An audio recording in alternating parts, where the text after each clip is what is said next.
For me, it's kind of like threading that, like being present. It's like, hey, I got to go to a swim meet, but like if I have to get something done when they go to bed, I'm going to spend an hour or two at night to knock it out. And that's been my balance versus the kind of 60, 80-hour work week, no breaks in between, type of things. Welcome to Startup Dad, the podcast where we dive deep into the lives of dads who are also leaders in the world of startups and business. I'm your host, Adam Fishman, and in this episode, I sat down with Ryan Johson. Ryan is the Chief Product Officer of CallRail and was early in the AI industry doing cutting-edge computer vision work on videos and images. He is a husband and a father of 2 kids. In this episode, Ryan talks about growing up in the Midwest and how that shaped him to love hard work. We talk about the challenges of maintaining friendships with parents of kids who are at different ages than yours, and some of the worst parenting advice he's ever received. We also talked about the conversation he had with his wife, Becky, about which one of them would step back from the workforce during the pandemic, and how he owes much of his career success to their supportive partnership. I learned about how he fosters interests in each of his kids, from art to sports to other forms of creativity. I'm excited to share this episode with you today. I would like to welcome Ryan Johson to the Startup Dad podcast today. Ryan, it's great to have you here. Thank you for joining me. Yeah, thanks for having me. Super excited. Awesome. Well, tell me a little bit more about your professional background. Sure. So a lot of folks in tech never intended to go into tech out of school, studied finance, accounting, thought I was going to be a CPA. Figured that was boring. Also lucked out a little bit because I, was graduating in 2002 from undergrad, and that was like the big collapse of all the accounting firms with Enron and all that fun stuff. So all my friends that had jobs had them rescinded. But started my career in financial services through internships, those types of things. Figured out I enjoyed the analysis part much more than the selling part, but that doesn't really work out when you're commission based. And a really good friend of mine, his name is also Ryan. He had a small SEO, SEM web development company focused on law firms. And that's kind of how I tipped my toe in the water of technology. So started doing websites and SEO, SEM in the early days and kind of evolved through there, leading, been on both sides of engineering and product. And so led engineering teams at a startup here in Atlanta called Vitru. We got acquired by Oracle in 2012. So it's always a fun exercise to go from 300 to 120,000 people organization. And then from there, after Oracle, went to the product side, spent a few years kind of on bleeding edge AI on vision models. So with images and video, and then eventually brought myself to CallRail, which was really awesome. The CTO and a number of leaders and engineers, we all worked together at Vitru and Oracle. And I came in to run the product team at that time, almost 6 years ago now. Wow. And it sounds like you mentioned you worked for an AI company, maybe before AI was fashionable. What do you make of the current, fervor or froth or what have you around AI these days? Is it like I missed my window or something? Or how do you think about it? There's a little bit of that. I would say, the technology that we were focusing on is taking a lot of different data sources and making sense of it, particularly to detect things as they happen. So using social media and E911 and weather and being able to use that data to power some of the biggest media companies like CNN and BBC to help them break the news as soon as possible, but also provide like corporate security. So a brand like Starbucks wants to know what's going on at their stores. How can they protect their employees? And it was very ahead of its time. I mean, one, people were, not so comfortable with social yet. And what are they doing with my data and all those types of things? And then here we are, we come out with technology that's like, oh, we can detect a fire and explosion in this video, and then we can triangulate all these data sources within seconds and then say like, yes, this is what's happening right now. And so it was difficult because people just didn't believe it. There was a lot of questioning about it, whether it was the data, whether it was how did humans play into it versus AI. we were able to raise a massive round of $100 million. We were 39 people. We didn't know what the hell to do with it. I could think of a few things. We did. We thought of quite a few things. Amazon was very happy at that time with all the compute that we needed. And so, yeah, I do think it's a little bit of like, damn, like we were ahead and talking about things. But at the same time, it's nice to finally see it out there and like practical. Like I used to try to tell people what I did and, it's just, over their head. And now, everybody's kind of played with ChatGPT and those types of things. So kind of nice. You don't have to do all the explaining. There's a little bit more context in the market. Yeah, that's great. That's really great. You mentioned too at some point there that people were always very skeptical of what social media was going to do with their data and things like that. And now we know what social media is going to do with our data, and we just have thrown caution to the wind, right? Like it's all very transparent what happens now. So that's right. It just made me laugh when you were saying that. So I want to talk about family life because that's what this podcast is all about. And it kind of starts with your life growing up. And I understand that you are a fellow Michigander like myself. So it sounds like you grew up in Michigan. Is that right? That's right. I grew up right about there. I think that's that's our secret handshake. If you're really from Michigan, show it on your hand. Yeah, awesome. And tell me a little bit about your family growing up. What did your parents do? What's your kind of like family makeup like? Yeah, so I grew up in Saginaw, Michigan. It was focused on supporting the automotive industry. GM had a big plant there and some others. And so growing up, my father worked at steering gear. So he put together the thing that helped steer your car, the big tunnel, and was there for 30 years, went through retirement, but at the same time, put himself through law school. He actually did Michigan undergrad. So that's why I'm a Wolverine fan. And put himself through night law school. I can remember growing up and he would do third shift. So he would leave the house at that time he was doing like I guess I would say first shift at that time and then doing law school at night. And then later on in life, he would practice law all day and then go to work at night from 3 to midnight working on the line.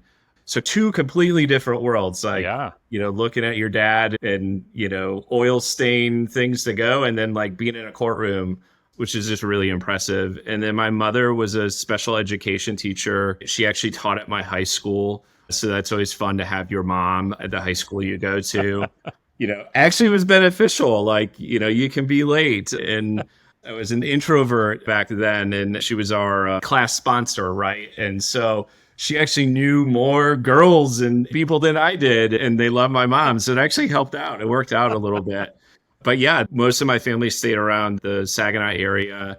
My grandparents and uncle owned multiple businesses in the area. So they had a little small movie theater, and they had what we called a cowboy bar called the Rock and Roundup. They had a nursing home. And so always been around like family businesses since an early age. I worked in them, did every job you could kind of imagine. So being a janitor at a nursing home at, 15 years old, to painting and mowing the lawns and doing all that type of stuff.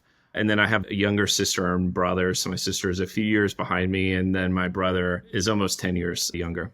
And so you had a pretty diverse set of professions in your family. You've got like blue collar worker in the auto industry, which I have a lot of auto industry family because, hey, you grew up in Michigan. That's what you do. Also a lawyer, then a teacher. And then you've got these sort of like local business entrepreneur grandparents. How do you think that shaped sort of your career trajectory? Is there influence that seeing those different experiences had on you? I mean, so much. I started a paper route when I was 12 years old, and I've been working nonstop since then. It sounds crazy, but like, I love work. I couldn't imagine retiring, which also sounds a little bit crazy, but it influenced me since an early age. Like when my grandparents had the movie theater, I wanted to work there more than anything, and I just couldn't because they serve alcohol. So it was the age thing. And there are opportunities to take the businesses over as well, too, down the road. My uncle, is the one that kind of carried the torch with a lot of those. And so it was ingrained, like work hard and it was very diverse, right? Like my grandmother was the operator. It was not my grandfather, those businesses. My grandfather was actually a colonel in the Army. So he was doing that reserve stuff. And then he was a bookkeeper. He was an accountant. So he was in the back room and And my grandmother was the operator. And so there's pictures of her in a boardroom full of men in the 60s and 70s, and just super inspiring with, what I've wanted to do, and certainly open up my mind of like, you have this image of what you're going to come out of school and do. And certainly could imagine technology or a product. I probably couldn't tell you what a product manager did in college, 20 years ago. Wow. Some people still can't tell you what a product manager does. But I don't know if I can. Depends on the day. I think Brian Chesky might be one of those people. So let's fast forward to Ryan now. So you've got a family. Otherwise, you wouldn't be on this show. You have a wife, a partner, 2 kids. How'd you meet your wife? And then tell me about your kids. Yeah, so I met my wife, Becky, in college. So I went to Albion College, a small liberal arts school right down the road from University of Michigan there. Yeah, It's actually smaller than the high school I went to. And my best buddy, Trevor, was dating her roommate and made the introduction. We were also in fraternities and sororities, such it's a small school, like 60% of the school was Greek. And we happened to be Greek week partners. And so that's how we met. And, she was a year behind me, which was interesting. So I moved to Las Vegas after undergrad, and we can talk about that. But, did some long distance early on and, just love her to death, have a great partnership and relationship. And yeah, we have 2 beautiful girls, Cora's 6 and Harper's 9. Awesome. Very similar age to my kids, 8 and 10. It's a fun age. It is. So you've got the 6-year-old and 9-year-old, both girls. And one of the things you had mentioned to me that was sort of important or challenging or something you've worked at is maintaining friendships with people who have kids at different ages and stages of life. So tell me a little bit about that. How do you manage those relationships? And especially, you probably get a lot of advice and feedback from people and vice versa. So what's that like?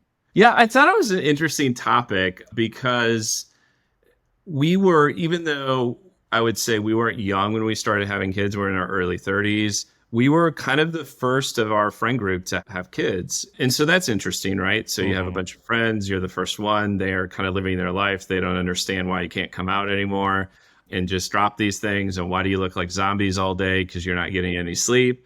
And then they eventually have kids, right? And so everybody's drawing from these different data points, right, based on their experiences. And, some people are like, oh, my kid just slept 12 hours a night on day 2. I don't know why it's so hard. And, others like us, our first, the first 3 months was just miserable. She would not sleep. And so it's tough to kind of be supportive and not be prescriptive. You have certain friends that are like, oh, why don't you just use this? And you're like, yeah, that's not how it works. And then you try to draw, people have really been through, they have kids older than you. And you kind of look at them and, especially the ones that have 3 and 4 kids. And you're like, how the hell did you do this? I don't I don't know. I have no idea what's going to happen after this.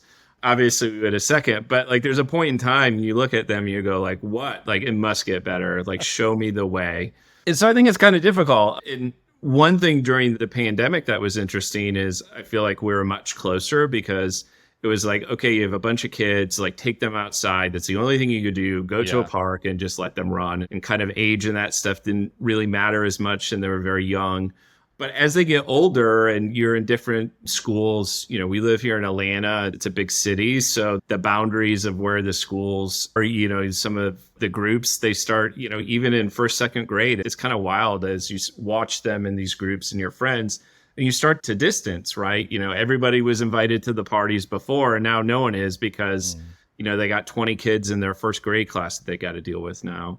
So it's kind of interesting to manage those, and then it's fun now where you have friends that have kids and you see the pain that they're going through and you're like, yeah, glad I'm not there. Do what you got to do. So it's interesting dynamics to deal with. Yeah. What do you think the worst piece of advice that you ever got from another parent was?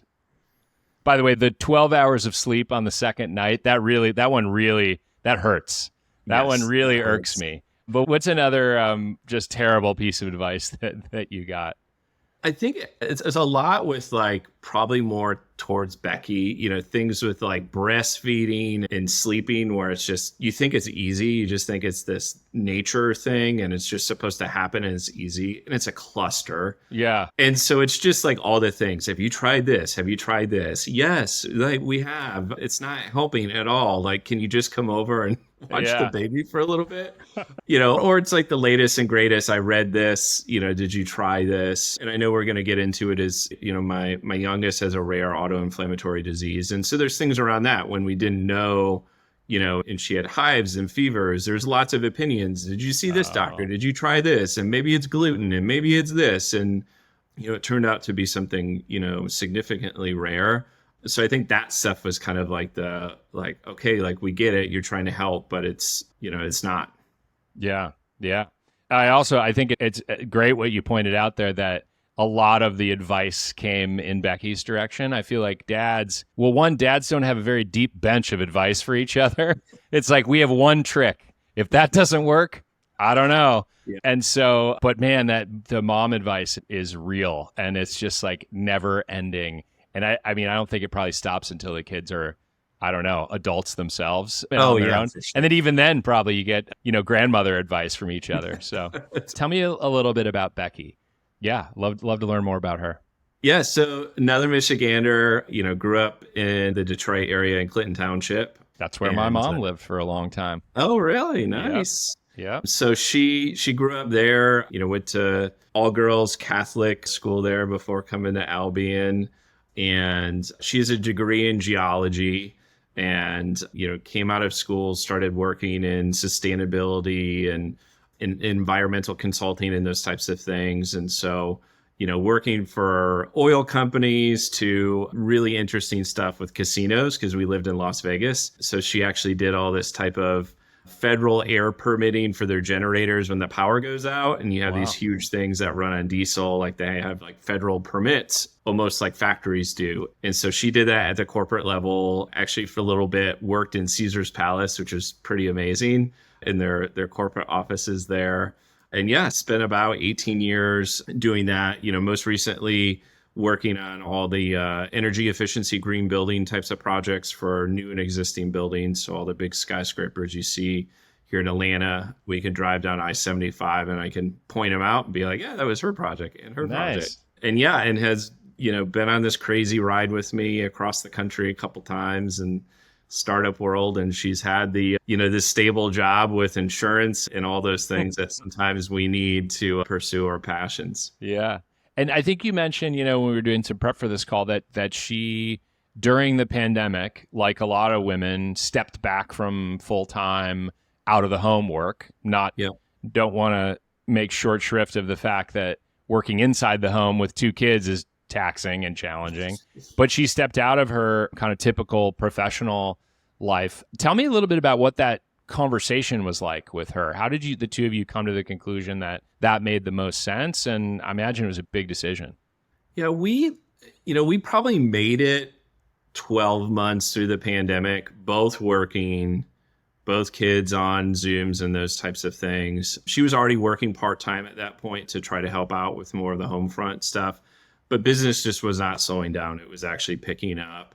And it just was not sustainable. Being in the same house all day, 4 computers running and trying to manage everything, it just didn't feel sustainable. And it was really her idea. Like this wasn't a family meeting of rock, paper, scissors, who's going to, bite it. I think it was very much driven by her to say like, hey, my stuff isn't slowing down. Your stuff isn't slowing down. She never really took time off when they were babies. And it was like, maybe now is a good time to do it. She'd been at her last company for 10 years, which is amazing. Like we just don't hear of that, especially in our world of tech. And so it was like, hey, I need a break in the outside workforce and focus on the girls and help us through the challenging stuff that we're in. So it was very much driven by her. And of course I was very supportive, relieved as well too, just to be able to have, a lot less to, on your mind when it comes to the balance of parenting and work.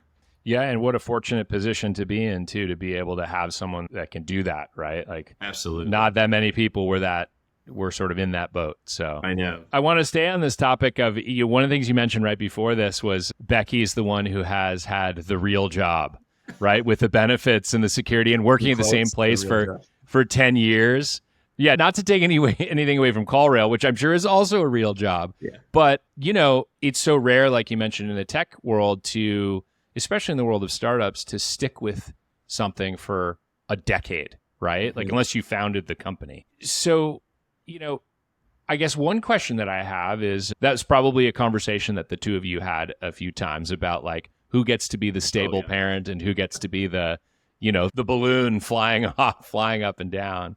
And then so I kind of want to hear more about that. And then also, what was it like when, Becky stepped back from the professional workforce and you didn't have that quote real job person with the stability and the benefits and the decades long, job security and stuff like that?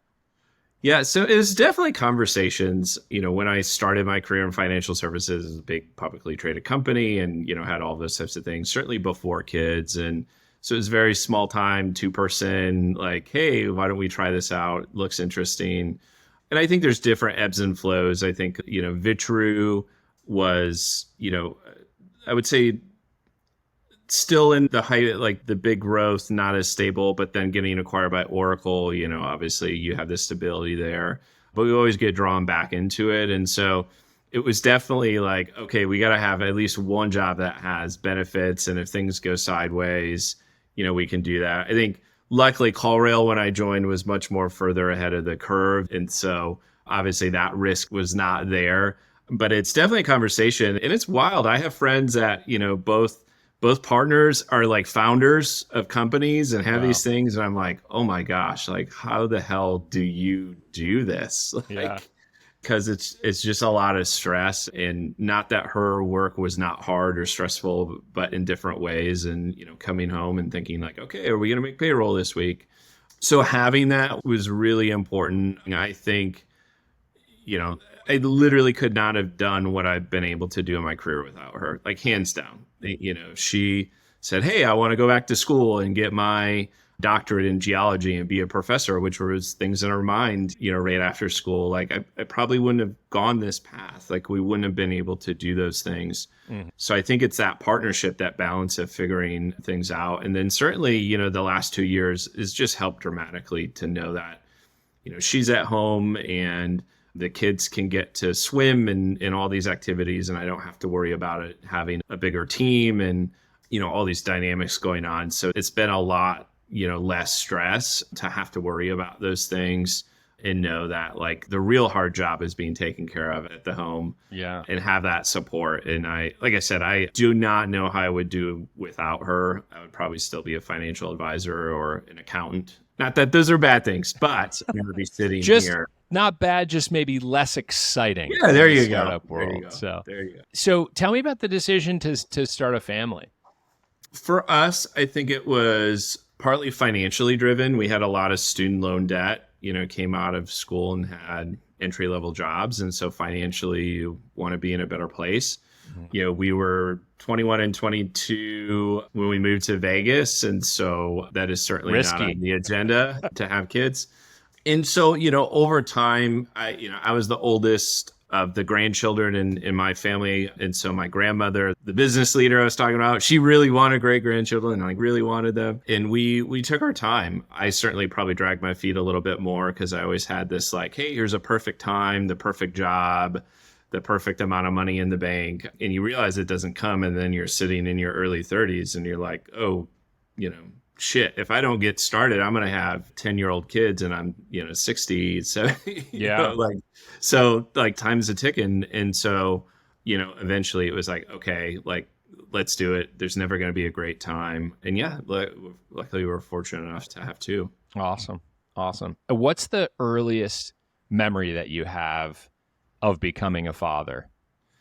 So this is the one piece of advice I tell every new father out here. It's like my one thing. I think you mentioned it. We have like one trick, and this is like my trick. When Becky was pregnant, none of it seemed real. It's like you're in this movie Like you're getting the rooms together, you're having baby showers, she's getting bigger, you're feeling the kicks, but you're not really going through it. Nothing's changing with your body. And, I think she delivered a day or two late. It was like full term, very close to it with Harper. And I remember like, damn, can't she just come? Like we're all prepped, the seat's in there, like, let's just go. Yep. And we get to the hospital still like, she's given birth, all that still doesn't, again, I'm in this movie. It's not me. And Harper comes out and they hand her to me after. And then I said, holy shit, what am I going to do now? Mm-hmm. How am I going to pay for her college? My jobs have to work out. I can't move back in with my parents anymore. For some reason, I had this in my head that was always an option to move back in. Stuck is real bad. In your head, maybe not in Becky's head. No, definitely not in Becky's head. But in my head, I had multiple fail safes. Yeah. That was my earliest memory of like, I am a dad and I have to take care of this, thing that like is giving me no reaction. I don't, especially in the early days. And that's like one of the very first early memories of like in that, as soon as she came out, that was the only time it was real. Up until that point, it was kind of like this movie and you're kind of watching it. Yeah. Wow. That's amazing. And I feel very similar in my time with the newborn. So that's really pertinent advice and sharing for fellow dads or future dads. What are some of the most surprising things that you've discovered as a dad? Gosh, there's so many.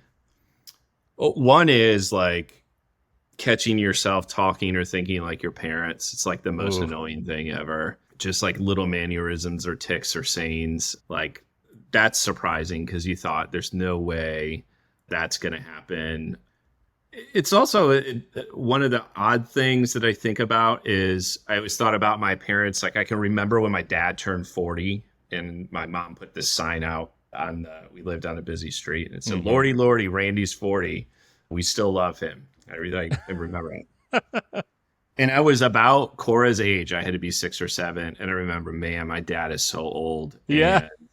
And here I am 43. And I'm like, I don't feel old and mature and that right. Like I'm still figuring life out. And like, that's like the weird thing as a parent. Like you just thought they had their stuff figured out. And guess what? They did not.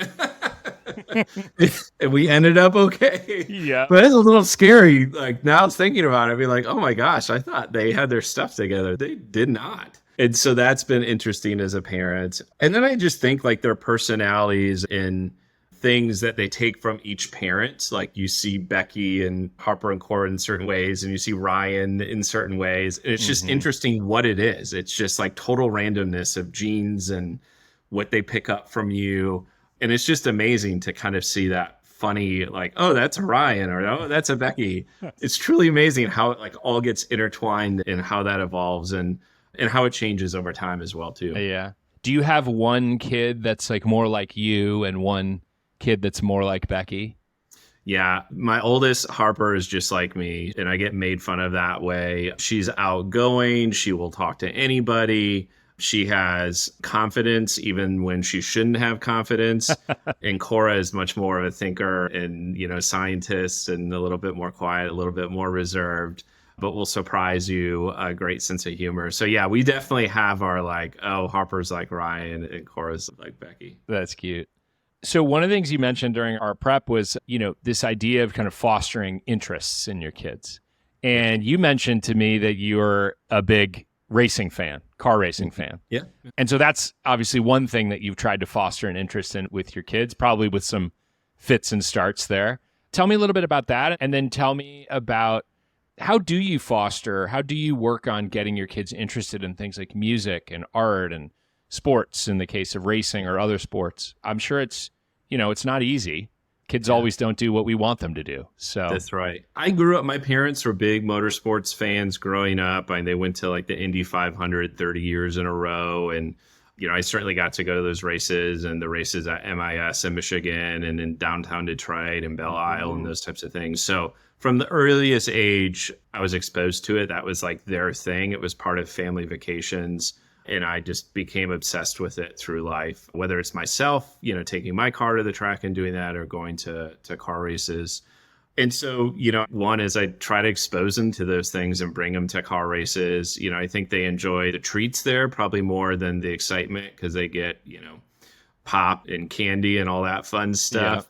But it's really just about exposure. People think, well, girls are not going to be in the cars and that type of stuff. That's not true at all. Like they can tell you a certain brand of car when it comes by. They know daddy's car. They know what it sounds like. Mhm. They know things about it. And what I've learned is just not to be forceful. There's times where I'm, like, hey, I got this. And I, bought him this shirt at this race and it's stayed in a closet for 6 months, and then I expose them to something. I take them to something, and then like the next day they're wearing it to school, like out of the blue. And I was like, "What made you do this now?" "Oh, we're at the racetrack, and we saw you in the car, Daddy. So we want to, show it." I'm like, "Well, what do you tell your kids at school what this is?" And so it's really amazing to see. And like you said, it ebbs and flows.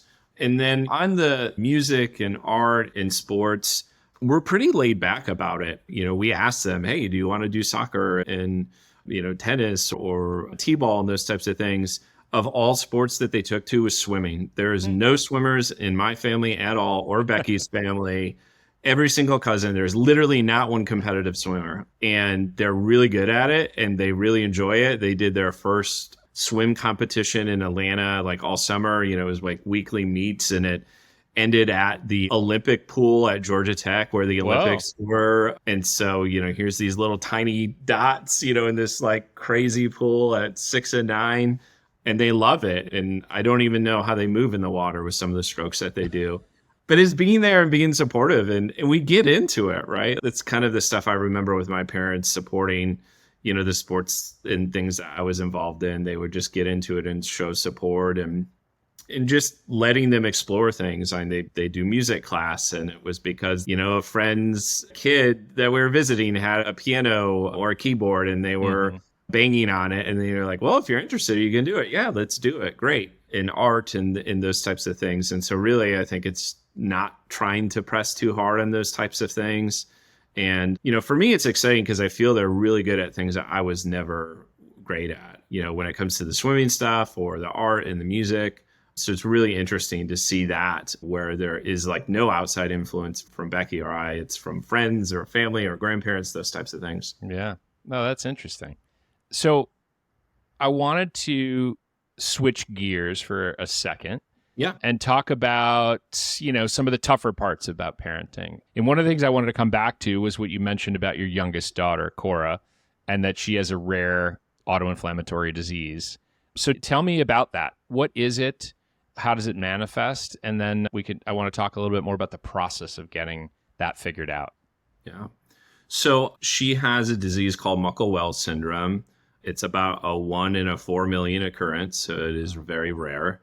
And it's due to a mutation of, they call it NLR3P gene. That's a protein. And basically what happens is your body's constantly inflamed. And so the best way to describe it is when you're cooking in the kitchen and your smoke detector goes off, but there's no fire. Like that's what her body is doing in her first response. And so at a very young age, about 3 weeks in, we were actually doing her cute baby photos. She started getting hives at the end of it. We thought, well, maybe it was just because of the clothes and doing all this type of stuff. And they wouldn't go away. And so we went to the pediatrician and they sent us to a dermatologist. So then they kind of prescribe, antihistamines, all those types of things. She started to get fevers more regularly, like low-grade fevers. She had a little blood in her stool. And so we knew something was going on. And so at this point, we were in Las Vegas. It was kind of going from specialist to specialist there and ruling things out, kind of based on their lens. So if you think, dermatologist is thinking the hives are some type of reaction. So, treat it that way. And then, the allergist is like, well, maybe she's having a reaction through breastfeeding and those types of things. So then elimination diets come and those types of things. And so it was very frustrating for a good amount of time where, here's this little baby that can't say anything. It's covered head to toe in hives, has low grade fever. Nothing really will change. Nothing we're doing seems to be making an effect on it. And it was this process of elimination going from doctor to doctor. And when we moved to Atlanta, our pediatrician for when Harper was born, we went to him and he sent us to a specialist here. They did some blood work, and kind of the first blood work stuff was scary. They said, you might need to get a spinal tap because we don't like what we're seeing. She could have leukemia and those types of things. So very like kind of, wow, shit, like this is scary stuff. And, consulting with our primary pediatrician here and saying like, hey, this is what this specialist, and, they're talking to people at Harvard and Yale Medical, their colleagues, like they know something's not right. And eventually thank God, our primary pediatrician got us to a specialist at the Children's Hospital here in Atlanta, CHOA, in their blood disorders and cancer group with a hematologist there. And, he happened to be this like super specialist with this stuff. He took one look at her and said, I think she has Muckle-Wells Syndrome. Everything that you're telling us is symptoms align with it. I want to do some genetic testing. I think it's this gene. Insurance denied like the big broader of course. So he's like, I'm going to test this one gene. Yeah. And he was spot on. He's exactly right.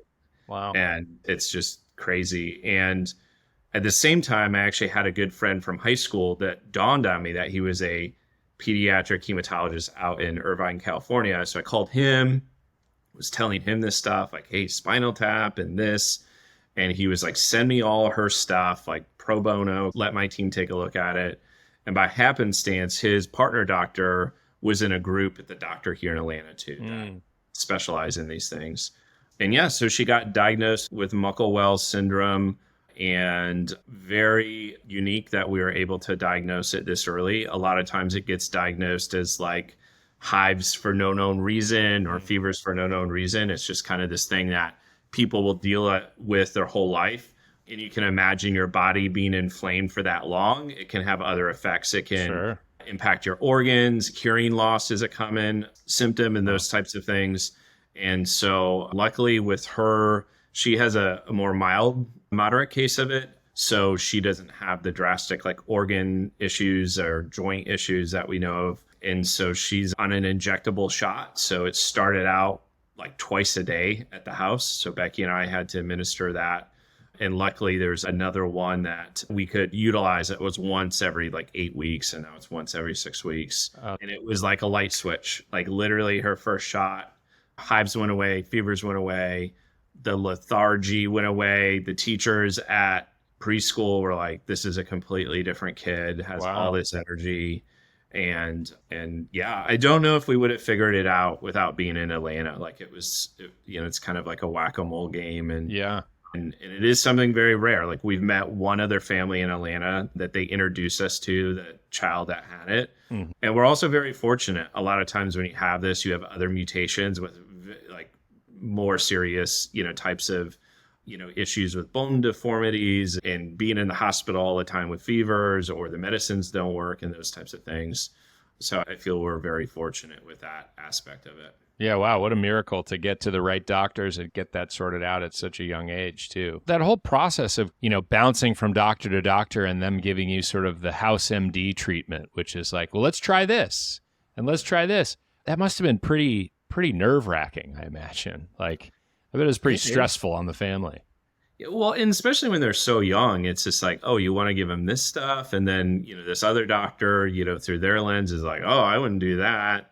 It was very taxing, I think, especially on Becky. I think, one of the things that we learned, in my high school friend who's the pediatric hematologist, he's like, parents' intuition is actually better than what you think. He's like, there's a lot of times where doctors, they go through their checklist or their specialty, and he's like, I'm telling you, parents know in their gut. And I think Becky always knew it was something else. And I was always, it's hives, we'll figure it out. Oh yeah, it's got to be something you're eating, or it's got to be this. Like I would say I was probably a little bit more optimistic of like, it's just something dumb that we're doing. And I think deep down, she always knew that there was something. And it was like, okay, yes, they said this, but it can't be the complete story. And I think we still go through that today. You kind of feel like you're this project manager between these doctors too, which is really frustrating because there's no central quarterback to this whole thing. It's just like, well, these doctors do this, they did those tests. Okay, great. You go to this next doctor. Hey, we talked to them. They said this. Here's this paperwork.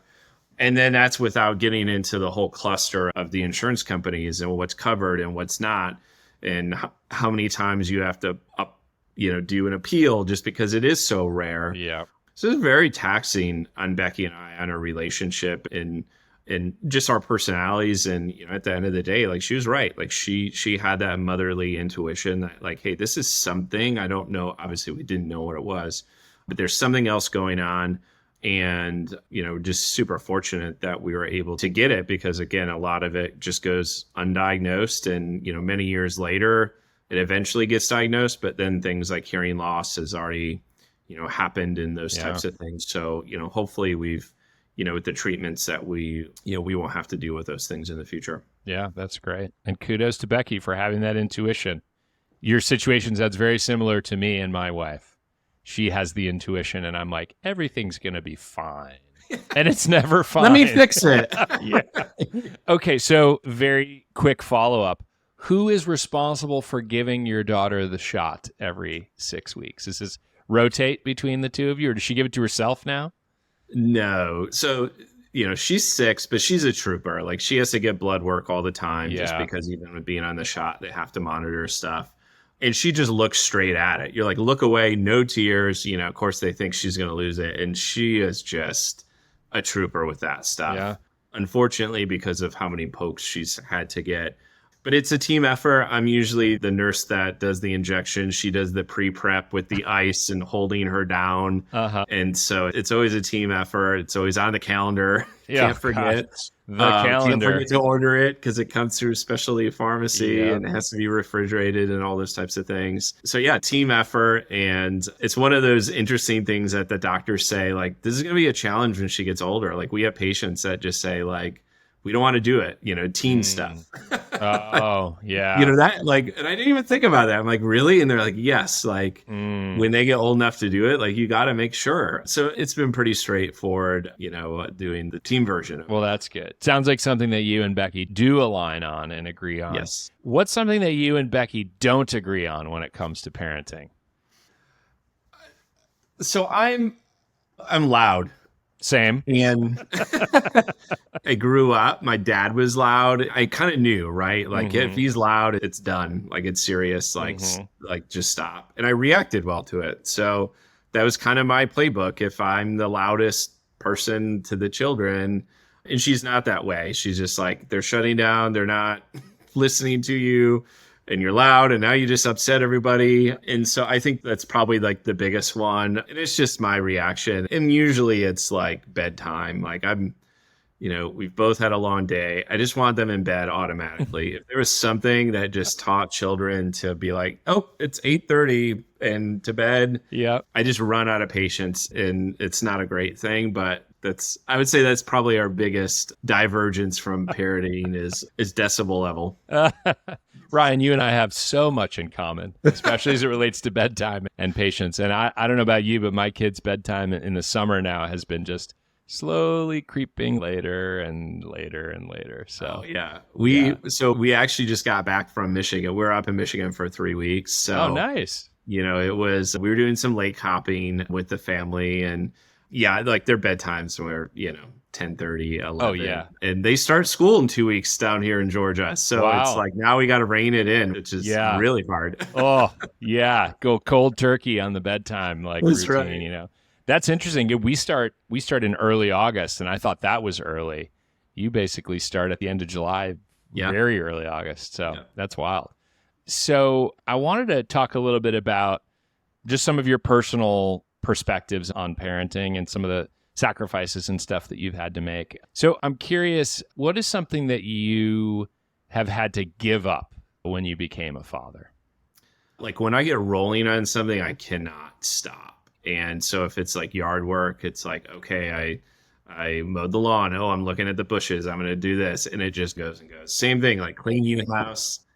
And there's a lot of satisfaction in that, because it's like immediate gratification. And I can just go. And I can go after a long week of work or a long day at night. Like, Becky's like, I don't know where this energy comes from. And it's just been in my DNA. Like, it's just, And that's tough as a dad. Like you want to be able to do that and you can't. Like there's stuff that's happening. Like they need something, someone needs to be taken somewhere else, or they need to have lunch, or they need to do this. And I think that's like the biggest thing that I've had to give up is like my way of approaching these things has had to change over time. And I still struggle with it. It's like, hey, you said you were going outside to, trim the bushes. Why is the whole yard manicured and it's 4 hours later? And I'm like, well, why did you not come out 2.5 hours before that? And the same thing with like laundry and those types of things. Like it's so tough, but it is something I've really had to kind of give up that crazy focus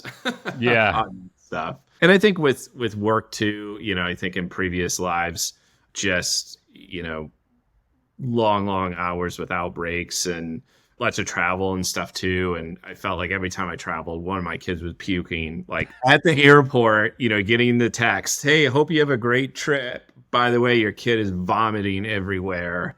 So, balancing that whole thing out and finding the right type of culture and company where that works. Like, I think that's like a thing you have to do. You just can't go 12 hours a day and, come home whenever the hell you want. And, those types of things. The traveling with the vomiting kid, I feel like for years, if either myself or my wife would go out of town, one of the children would get sick. It was inevitable. Yeah. You could like set your watch to it. So. Oh, yeah. It was like before takeoff or after or landing. When am I going to get the call or text? Yeah. I wonder if it's like a secret child strategy to like get the other parent to come back, or something. Absolutely. So I wanted to stay on that point about sort of balancing and this idea that like you also have to be present for your kids. And so I'm just curious how you feel about the idea of, startup hustle culture. Obviously that's a big thing that they talk about in the Bay Area, kind of where I'm located. Maybe it's a bit different out in the Atlanta tech scene, but I'm just curious how you've balanced that, because you also strike me as someone who's very hardworking and derives a lot of satisfaction from work. Not that you don't derive it from home life, but how do you find the right sort of like tightrope to walk? Yeah, it's challenging because I am very driven and I'll just go like, hey, I'm going to check an email and 4 hours later I'm getting into something. But I enjoy it though. That's a piece of it is I can get sucked in. And I think, the hustle culture, I go back and forth and some days I'm just like, oh gosh, it's so much BS because you get burnt out. And by the way, you look at the statistics and you're like, damn, like 90% of these companies don't even make it. You do all this. And at the end, you're like, you're burnt out, you're angry. Yeah. Then you got to go and do it again. But I don't equate that to hard work. I think, like you said, like I had a paper out when I was 13 years old and, papers had to be delivered no matter if it was, I can remember having a t-shirt, coldest day in history in Saginaw. It was like -50 something and we still delivered papers. Oh, wow. But, what I think I learned from my family, kind of watching my dad and like be a full-time lawyer and a full-time factory worker is that on the weekends, he didn't know work, like zero. And of course, this is mostly before email and computers and a lot of that. But it was like our time. Like we were with him, we were doing things. In the morning, you'd take us to school. When we would be back from school before he would leave for that hour, it was like with us. And so I think that's the thing is like, how do you intertwine it? And certainly with technology, it's been great, right? And we can, be at home and take a video call and those types of things. And we can be at the office for an hour or two if we have to. And so for me, it's kind of like threading that, like being present. It's like, hey, I got to go to a swim meet. But like if I have to get something done when they go to bed, I'm going to spend an hour or two at night to knock it out. And that's been my balance versus the kind of 60, 80-hour work week, no breaks in between, type of things. And I also think like, listen, there are times that you have to do that stuff, but it shouldn't be 100% or you just burn out. Like I've met very few people that at some point, especially when they have children, you got to figure out that balance. Yeah. My last question is about mistakes. And I ask every dad on the pod this because we've all made them. I have an entire newsletter series on failure stories, for professional failure stories, right? So these are personal ones. So what's a mistake that you've made as a father and a lesson that you've learned from that mistake? I think the one that I probably make most often is I feel they're older than what they are. I feel like the brain maturity should be older. And there's just times, and I think what it dawns on me is like the mistakes I make is when you look at the previous year, like the school picture, and you're like, oh my gosh, they were so young. And you're like, yeah, but that was only a year ago. They're still so young. And I think that's the biggest mistake is just, assuming they have that maturity and that logic and stuff like that. And we know they absolutely do not.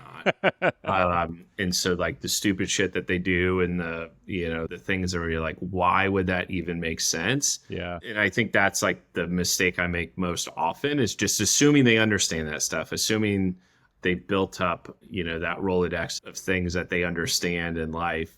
And that's what's really tough, right? You assume and then they don't know. And then it, spirals into frustration. And then you're like, why am I frustrated? Like when I was that age, I was doing just as stupid things in different ways. That's right. And probably getting into a lot more trouble. So, I think that's probably like the biggest theme in my life of mistakes is kind of that, thinking that they're older than what they truly are and having that expectation of them. It's not fair. Yeah. Yeah. That's a really interesting one, that making sure that the expectation kind of matches where they really are in life. And this idea of having to constantly remind yourself they're just a kid. They're just 6. They're just 9, right. Whatever. I'm 43. They're not. I have a little bit more lived experience than them. That's right. Yeah. Okay, cool. Well, thank you for sharing that piece of wisdom. Now we're going to go to one of my favorite segments, which is rapid fire. And so I have selected a set of about 12 questions, and I'm going to ask you those questions in rapid succession, and I want you to respond with the first thing that comes to mind. Try not to overthink it. So if you're ready, we will get started here. Here we go. What is the most indispensable parenting product that you have ever purchased? Nose Frida.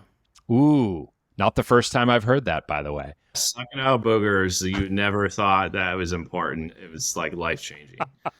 What is the most useless parenting product that you have ever purchased?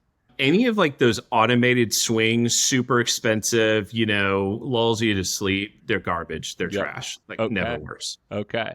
Did you ever drop one of your kids as a baby? Yeah, kind of. I fell asleep with her with Harper on my chest when she was a baby, and I caught her about an inch from the ground, like recovering a fumble. Wow. So I dropped her, but I recovered the fumble before a big cry. Oh, amazing. Good job, Dad. Still have those reflexes. What is the favorite age, Ben, for your kids? I think right now, and I would probably say that next year as well, too. But like it's really enjoyable right now. 6 and 9, like they're fun. They have great personalities. They're like getting into things. I think the other age is kind of like that 4 or 5 where they're still little, but they have these, fun personalities and things like that too. Yeah. What about the opposite? What's your least favorite age, Ben, for your kids? 3. They always talk about terrible 2s. 3 was like, oh my gosh. Yeah. Like Satan came out. What gives? I don't know what it was. It was like, whoa. So 3, hands down 3. The true 3-nager, as they say. Yes, so, yes. Yeah. What is your take on minivans? Good, bad? Do you own one? I will never own one. Okay. I'm trying to be nice about this question. I feel like I'm being baited because Becky was like, make sure you're not too mean. Like, listen, I'm a racing person. Yes. Cars. Like, I can't do it. I will say secretly, we've rented one before to drive to Michigan. It was actually, I get it why they're amazing. Yeah. But yeah, I can't do it. I can't have one in the driveway. Yeah. I think it's a fine rental, but you're not going to be able to track that thing, So it's not going to work. You can, but yeah. Okay. What is the most embarrassing thing that you've done in front of your kids? I probably embarrass them every day in some way. It's only going to get worse, by the way. Lately, I've been putting them on the spot about what I do, and I think they think it's embarrassing because they try to talk about it, and I just press them on it, and they don't know. They don't really understand it. They have cute nicknames. They call me Sipu. So, there's that. So I kind of put them on the spot in front of people if they ask. Gosh, other than that, I'm trying to think. It takes a lot for them to get embarrassed. Oh, right now, if I ask, this is a good one. Right now, if I go in the room and say, "Hey, girl," or "Hey, girlfriend," they hate it. And I can't remember which one is the right one to use and which one is the wrong one. But the visceral reaction of total embarrassment of like, I didn't use the right run and you're not cool, dad, to do that. So no, hey, girl or hey, girlfriend. Okay. That's awesome. That's recent. That's like within the past 30 days. Oh, just keep it up. It'll probably only get worse over time. Oh, yeah. What is the longest that you have gone without bathing one or both of your children? It was probably this last trip. Oh, yeah, the Michigan trip. Yeah. You get the lakes. We're in Lake Huron. That's good water. It was probably a good 3 or 4 days. I think when they were babies, Becky has reminded me like we were kind of afraid of bathing them. So it was like until they get a little funky, let it go as much as possible because we just, bathing little babies is just terrifying. Oh, totally. I remember. That's a topic for a different episode, but oh man, that one. How often do you lose in a game with them in order to keep the peace? Almost never. Okay. I can't do it. I'm so competitive. Becky was like, do not lie. You never let them win. And I'm like, yeah, that's true. But it's also embarrassing because they all, even when I think that way, there's this game O-Trio that we've gotten. And it's kind of like they're layered. And so they're really good at it. And I try to act like that I let them win. And no, they legit crush me. Yeah. But any other game, like there's no way. Like Mario Kart, video game does not matter. Like I have to win. It's too competitive. It's life lessons for them. They can't win all the time. Yeah. Not everybody gets a participation trophy. So I love that. What was the most difficult kids TV show that you have ever had to sit through? So I fall asleep to them quite often. The one that gives me fever dreams is anything with minions in it. If you fall asleep and the minions are talking, you're in another dimension that you do not want to be in. I don't know what it is, but that thing will give you the worst fever dreams of your life. Okay. All right. So avoid the despicable me's. It's like the gibberish that I do not, oh my gosh, I cannot put that on. Yeah. All right. Have you ever finished off your kids' homework for them? Oh, yeah. During the pandemic. It was like, turning that stuff in. It was like, okay, you got to like print it out and then you have to scan it on your phone and then you got to put it in the Google Classroom. And after certain fights, like some of that math stuff got done. Like I was like, it's 6, it's 10. It was probably wrong too, but it was like, my patience was done. Yeah. It was like, this is getting turned in. You had 80, 95% of it done. We'll make up for it later. Awesome. Just scribbling, numbers on a piece of paper. And try to make it look like their handwriting. Awesome. Okay. Last question. Because it sounds like you have a very wonderful wife, how many times have you said to one of your daughters, go ask your mother this week? At least a handful. Okay. What's an example of an ask that they would make where you would say, just go ask your mother? Anything food related, snack related, those types of things. Because I feel I'm not the best person to ask because I'll probably do those snacks with you. And so in my head, I think of like, what can I get in trouble? Like if I tell them yes, what am I going to get in trouble with Becky for? So if I think I'm going to get in trouble, defer to Becky to answer it so that I can't be in trouble. Yeah. But it doesn't work that way because then it gets put back on you and say, you're sitting in the room. They just asked you, you're closest. Why don't you do it? So it's a, fun circular game of tag and not it. Awesome. I was going to say, this is great circular logic. Just everyone sort of kicking it back and forth to each other until someone gets worn down and makes the decision. So that's right. Love that. Right. Well, that is a perfect question to end on. Thank you for participating and being a good sport for Rapid Fire. And thank you for your time on the podcast today, Ryan. It was great getting to know you better and awesome to hear your stories. And I really appreciate it. I think everyone's going to love this episode. So thank you. Yeah, it was awesome. Thanks for having me. We had a great time. Thank you for listening to today's conversation with Ryan Johson. If you enjoyed the show, please subscribe, share, and leave me a review. It'll help other people find this podcast. Startup Dad is a Fishman AF production with editing support from Tommy Herron. You can also stay up to date on my thoughts on growth, product, and parenting by subscribing to the Fishman AF newsletter at www.fishmanafnewsletter.com. Thanks for listening.